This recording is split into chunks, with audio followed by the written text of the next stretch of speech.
আজকে আমি মাছ মাংস রান্না করব। এই যে এইখানে আমি মশলাটা কষিয়ে নিলাম। মশলাটা কিন্তু আমার কষানো হয়ে গেছে, যে তেল ছাইড়া দিছে। এখানে আমি মুরগির মাংসটা ধুয়ে রাখছি। বিসমিল্লাহ।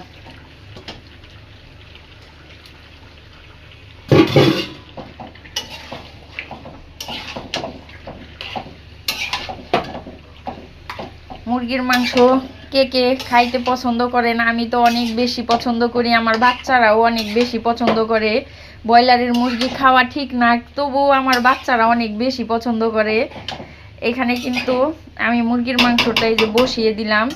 একটু কষানো হয়ে গেলে এই যে আলু ছাইড়া দিব, পাওয়ারটা বাড়িয়ে দেই।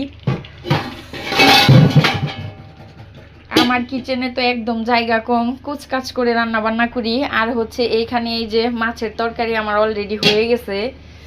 এই হচ্ছে আমার আজকের মাছ মাংস রান্নার আয়োজন। সবাই ভালো থাকবেন, আমার পাশে থাকবেন।